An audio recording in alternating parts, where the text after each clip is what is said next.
Welcome back, y'all. Y'all ready? Y'all ready for a deep dive? We've been looking at this case, but guess what? I got court records.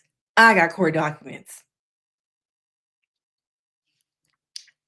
Yes, so make sure y'all get y'all something to drink, pull up a blanket, a pillow, because I got them court cases.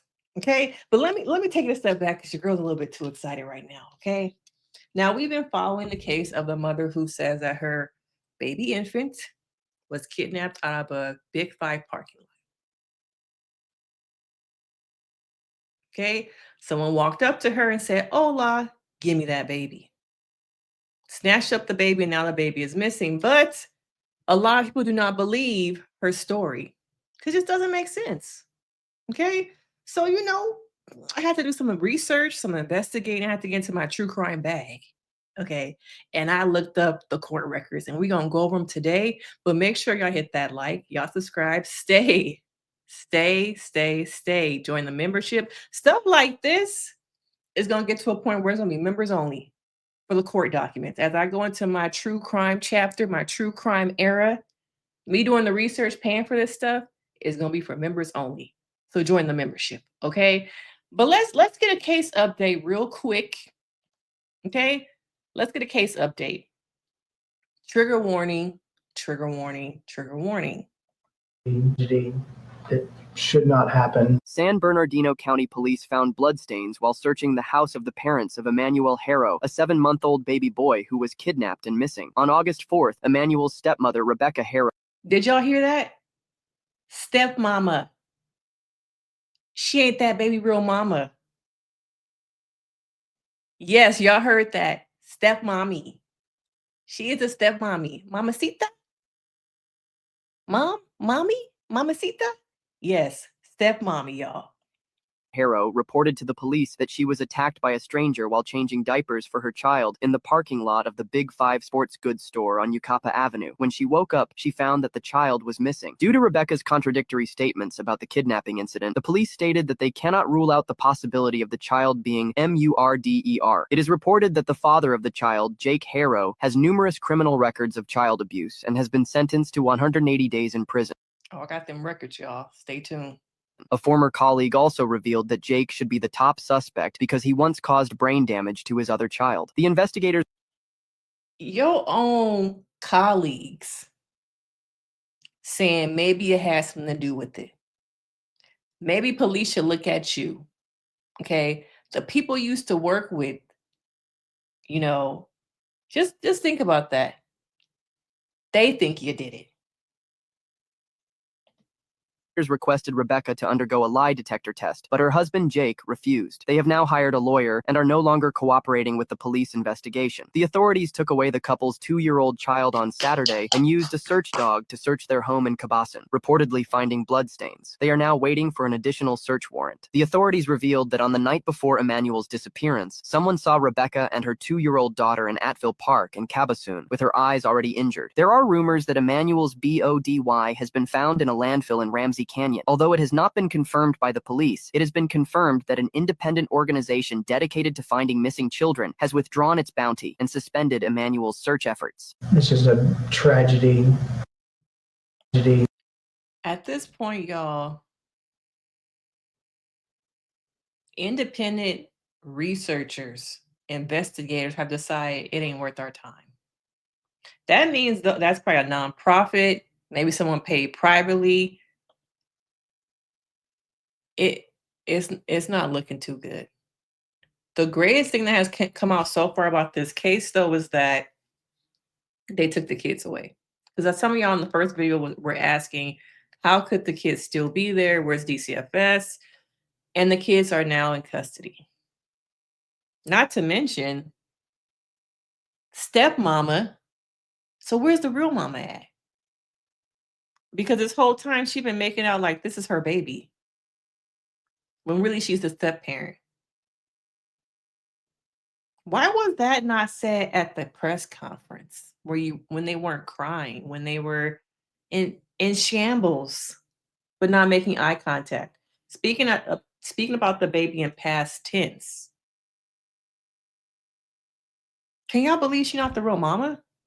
So that only makes me also wonder, you know, was it that because I think she has other kids. I'm not sure if he has other kids, but there's other children involved, as we just heard.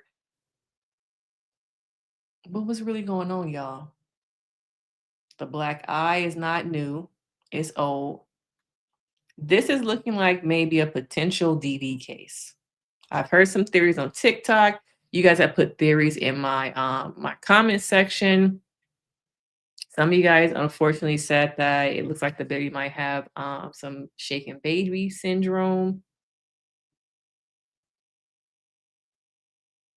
But it looks like the parents are lawyered up and they are no longer helping out with the case. That to me just says guilt. Once again, if my baby was snatched, I'd be in the hospital because I would have got ran over, trying to chase somebody, shot. I don't know. But you're not about to disappear with my baby.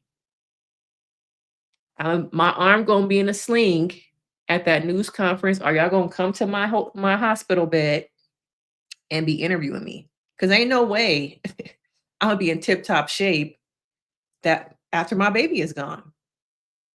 No, it's not gonna happen. Okay. So then we move on to, as y'all have mentioned to me, Riverside court case shows the father has a history. The father has a history. And you know, a history of what? Abuse. Okay, abuse.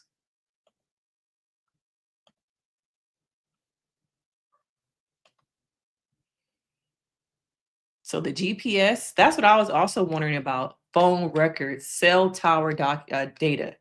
Whenever I watch the first 48, homicide in New Orleans, Law and Order, what they go for?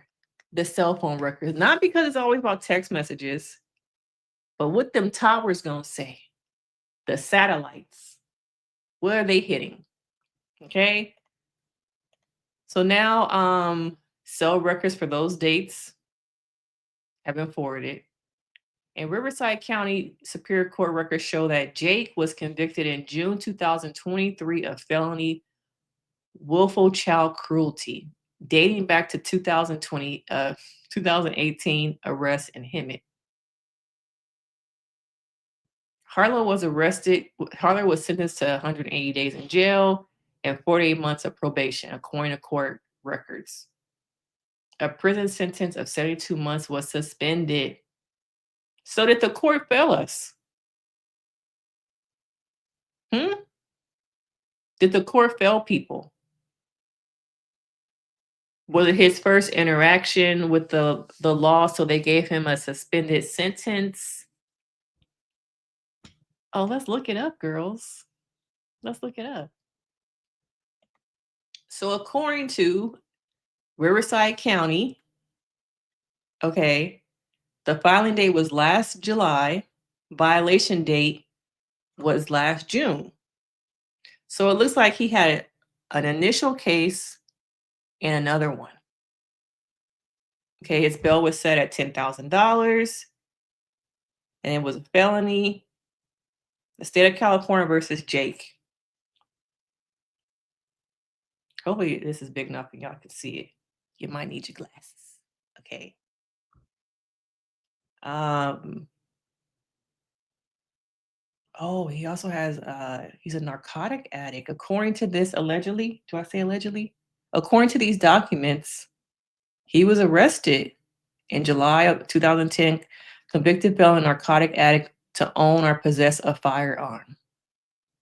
He pled not guilty to the felony of the firearm and possession of narcotics. Oh, he had ammunition. He pled not guilty last August, which is both those were felonies. It looked like last August he had an arraignment, felony settlement conference. That's probably when he got the suspended sentencing. Bond. So when you think about it, what is bond in California? 1% of whatever your bail is is that still the law? I remember they were trying to completely take away bail. So let me know in the comments. That bail was low, 10K. If you have to only give up 1% of that, was that like a G? Okay. But yeah, let's go a little bit deeper.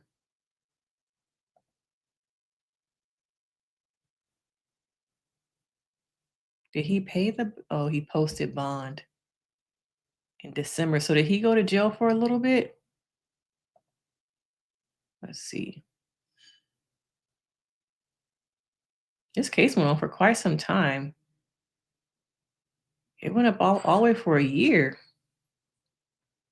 Probably his attorney just filing different motions, request for continuance, request for continuance, request for continuance. So this is probably the case that he has coming up for September.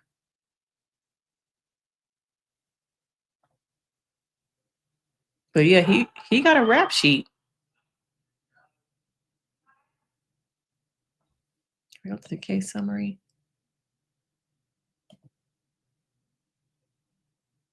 But what do y'all think, knowing that he has a past record? But this case, to me, now that I know the father has felony, I wish I could find the court record for the other child abuse thing. Is this it? So I found some more details.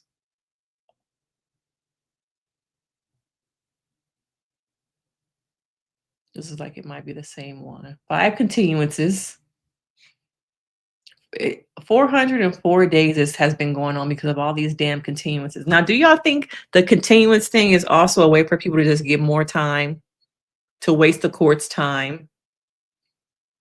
This case, though, is not involving the felony child abuse that you guys were talking about, so I'm gonna have to do a little bit more research to find the court motion for that from 2018. But I wonder if it would be like closed by now. It hasn't been 10 years.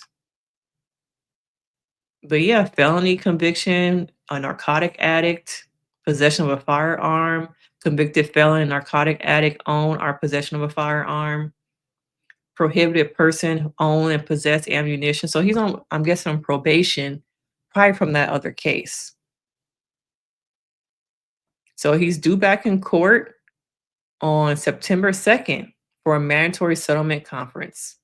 Court is like, we tired of these continuances. We gonna do something. But at this point, y'all, he might already be in jail at that point. Okay. Make it bigger for y'all. But yeah, these are the legal documents. But I'm wondering, sometimes justice is not served because they're trying to give people the benefit of the doubt and let them out. Was this one of those cases where if the court had just locked him up the first time, this would never happen? Was he given too much grace? And now I want to tap also into Rebecca being a stepmom. Did y'all recognize that she was the stepmom? Could it have been some jealousy? Could it have been the kid has special needs and I can't handle taking care of him? Could it have been that she has her own mental health issues?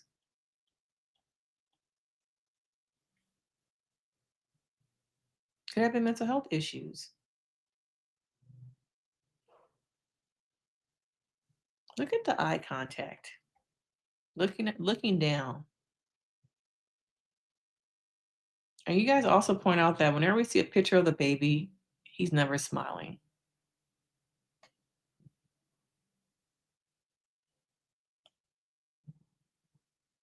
Never looking up, always looking at the ground.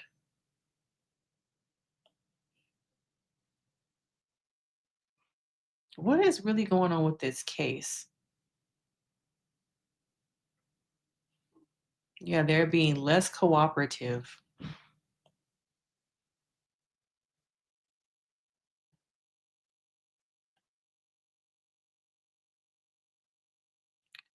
But it's kind of hard to believe what they're saying.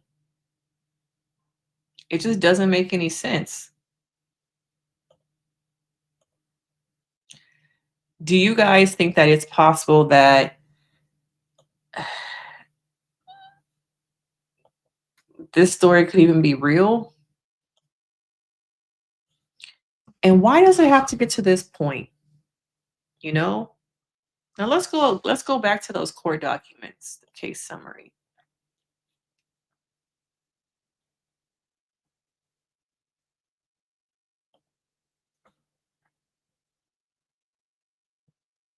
Do you guys think that she knew about this before she got with him? Let me try and make this bigger for y'all. Do you think it's a surprise? Do you think that this is a woman who's going through some DB?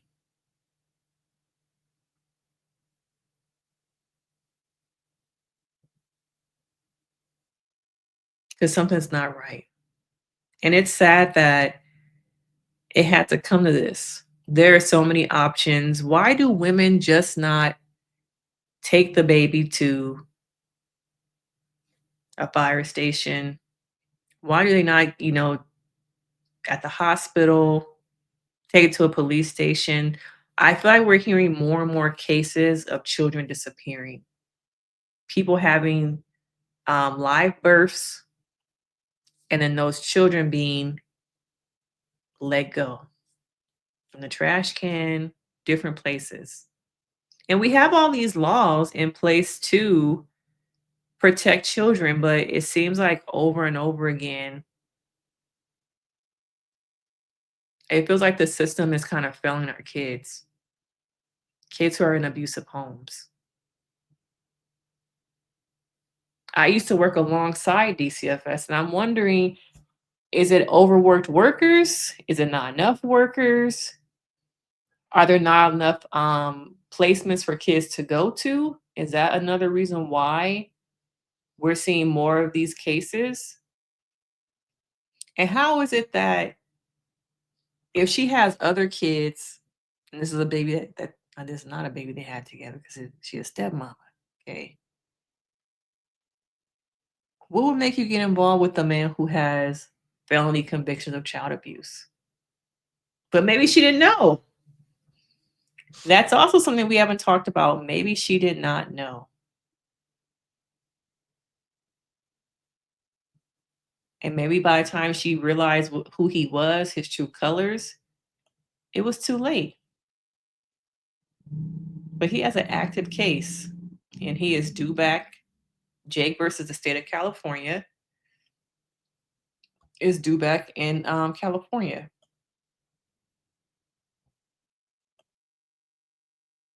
Let's go over these charges again, because it's not just one. Okay. Felony complaint against Jake.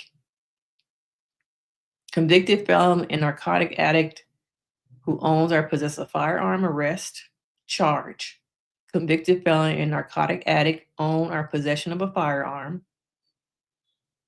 Convicted felon and narcotic addict own or possess a firearm. The charge. Prohibited person own or possess. I'm guessing he's on probation. He violated his probation. Having ammunition.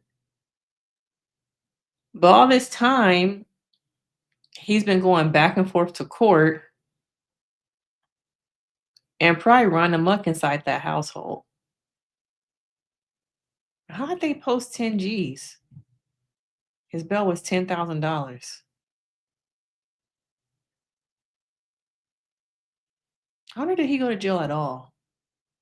Did he get out in December? Or did he get arrested? It doesn't look like he actually went to jail. But if he posted bond, he must have been in jail at some point. Because you don't owe them no money. But yeah, these are the court documents, y'all.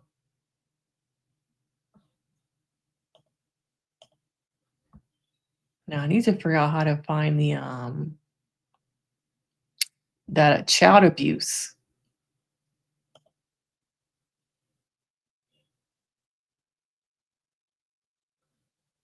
But do you guys think that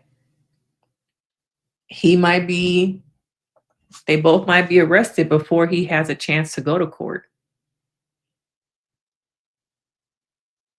in September? Because at this point, they're not cooperating. They've lawyered up. They're not speaking. That to me can only be an admission of guilt.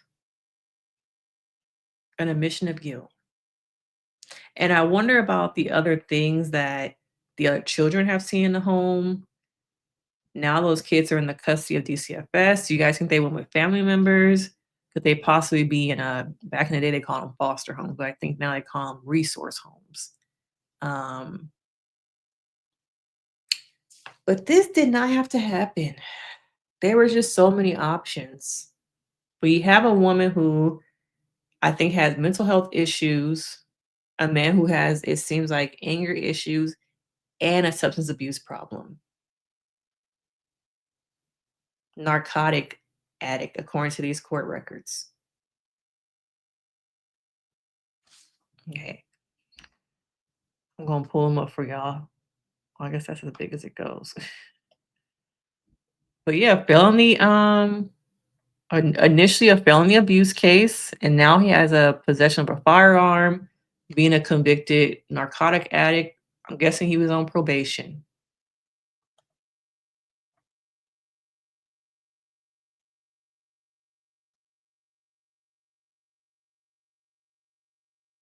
This brought up a lot of memories of other cases also.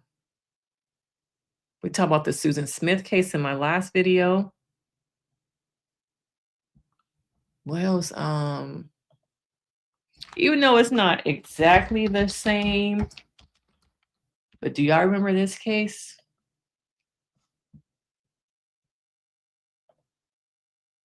Oh, where's the picture?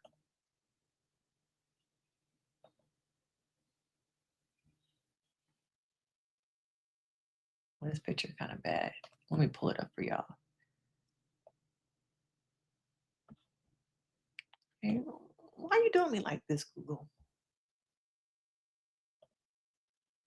Here we go. Some of us are old enough to remember Andrea Yates. She permanently harmed her 5 children. She was experiencing postpartum psychosis when she permanently harmed her children in 2001. She was remanded in 2007 to a mental hospital.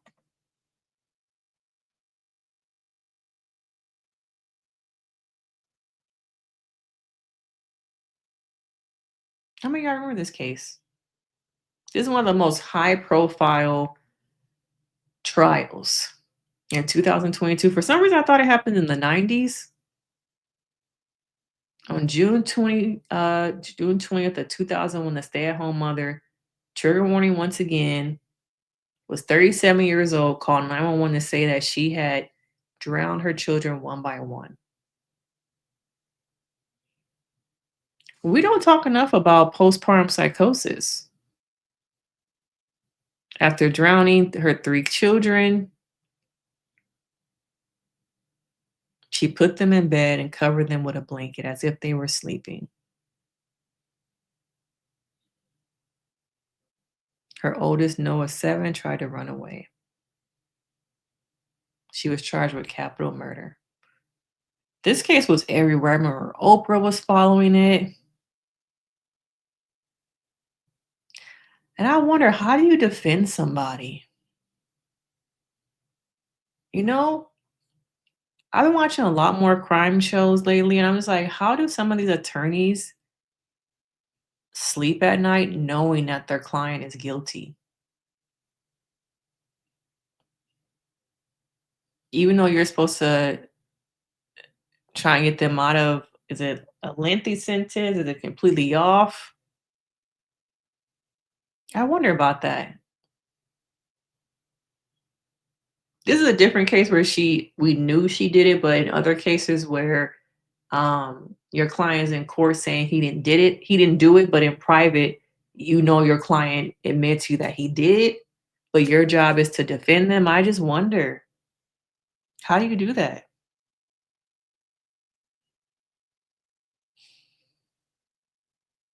But yeah, we just don't talk about postpartum depression with psychotic features. Now, do I think that Rebecca is going through this? I'm not her therapist, but I just don't know. I think there is once again a lack of care, consideration, and follow up on mothers once they have babies. I also think that there are a lot of mothers who have mental health issues who are not in therapy, not on medication, getting pregnant and having children. I think it is very important that you are in therapy, working on your own issues, whether that is um, anxiety, depression. Maybe you're someone living with bipolar disorder. Maybe you're somebody with OCD. Really work on those things before you bring a child into this world. Okay. But she was remanded to a psychiatric hospital, I believe.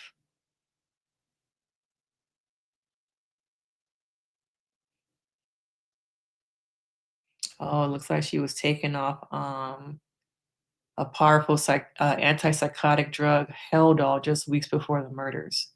Was she tapered off? Did she go hardcore like cold turkey?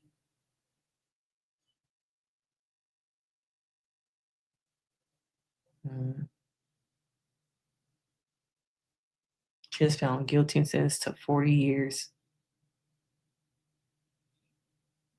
Oh, sentenced to life with the possibility of parole after 40 years. So it's been what, 20 something years? Dang, tried to overturn the verdict. The case was retried in 2006 when Yates was found not guilty by reason of insanity. In 2007, she was remanded to a state hospital. Yeah. Oh, she here in Texas.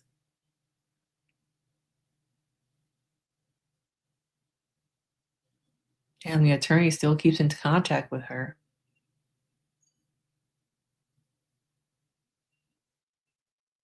Her attorney said that she decided to stay at the hospital and continue treatment rather than be released. Oh, he drives to their graves and puts flowers on them.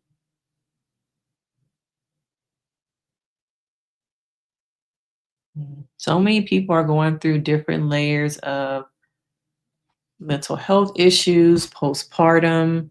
Maybe the mental health issues were there before. Not to mention, while you're pregnant, sometimes you can't take antipsychotics, different types of medications, depression pills, because that can do something to your breast milk, to your baby. So that's another factor we don't talk about, is that you are a person who wants to treat your mental health and take care of yourself, but you're pregnant. Another layer of that is, if I am honest with my doctor about being depressed, having anxiety, will they take my kids away from me? I think for a long time in communities of color, at least, women are told to keep it a secret. You don't want your kids taken away, right? You want to keep your kids, and to not be honest about postpartum depression. I've heard from so many of my clients that I have seen who, um, were going through depression postpartum, and they came to me years later saying, yeah, I was really feeling depressed, but I was scared. I was scared my kids would get taken away. I was scared what people would think about me. So I kept it to myself. There's still a lot of shame, stigma, and fear in being open and being honest about what you're going through. But help is out there. Hotlines are out there. PSI, Postpartum Alliance, you know. But with this case, you guys, what y'all think about this case? What's going to happen? behind an assault. 7-month-old who was reported missing by his mother in San Bernardino County. And tonight, investigators saying they cannot rule out foul play in his disappearance. The boy's mother says that she was attacked Thursday in the parking lot of a Big Five in Yucaipa, and that the attacker took off with her baby. Now, deputies say there are inconsistencies with her account of what happened. KTLA5 Sarah Welch joins us live in San Bernardino with the latest on this story. Hi, Sarah. Hey, Clark, good evening. Investigators say when they confronted Rebecca Haro about inconsistencies within her initial statement that she refused to continue any questioning. And tonight, the grandmother has confirmed to us that the couple is no longer cooperating with investigators and has lawyered up just hours after they made that desperate public plea for their son's safe return. It's just a baby. Just give our son back, please. Where is 7-month-old Emmanuel? His parents, Jake and Rebecca Haro, say someone kidnapped their baby outside this Big Five in Yucaipa after assaulting Rebecca Haro and knocking her out cold. I was gonna get the diaper and somebody said hola, and I didn't see nothing since. I woke up right here on the floor. Really? And I didn't see Emmanuel. Haro says she was parked in front of the store about to change her son's diaper when someone came up behind and assaulted her. She claims she was struck in the face but wasn't able to get a look at who did it before they took off with her son. But investigators say there are inconsistencies with Haro's initial statement, and because of that, they cannot rule out foul play. They're not going to hurt that baby. That couple were just homebodies. The baby's grandmother is adamant the couple is innocent. She says Emmanuel is her daughter's pride and joy and that she waited years to have a baby boy of her own. The grandmother also says investigators asked her daughter to take a lie detector test, but her husband said no until they had a lawyer. She's just going crazy, she can't handle it anymore. She says her daughter is receiving death threats and her 2-year-old has been removed from the home. As the search for baby Emmanuel goes on 48 hours after his mother claims someone ran off with him. And we have learned tonight that the baby's father does have a criminal record, and the grandmother told us that investigators were out at the couple's home in Cabazon, searching the home with cadaver dogs and also digging up parts of the property. We tried to reach out to San Bernardino County investigators for any information on that, but they aren't taking any more questions today. Meantime, they are asking anyone with any information about this case, anyone with any information on the whereabouts of baby Emmanuel, to give them a call. And you can do it anonymously by calling 1-800-78-CRIME. Karina Court will send it back to you in Hollywood. Even if there are no cameras, cell phone towers, cell phone data will give information about where they've been. You can run from the cameras, but your phone will always be a piece of evidence. But it's sad. It's really sad that it really had to come to this. She always wanted a baby boy. That's, make me go back to what was going on with her and her mental health issues. What did having this man bring this boy into her life do for her? But this case will continue, y'all. It's going to continue. I want to know what you guys think. Now knowing that he also, the added narcotic addict piece, the news is not talking about that part. Okay? But let me know your thoughts because, of course, we will continue to follow this case. It's only a matter of time before we get an update. Maybe some clink, clink, clink, clink, clink, clink. Okay? But I'm Denise Brady. Make sure you hit that like. Let me know your thoughts, and I will see you next time. Be sure to turn on your notifications. Subscribe, like, send me a super chat. Pay for me to look up these court cases, okay? And I will see you guys in the next video. Bye.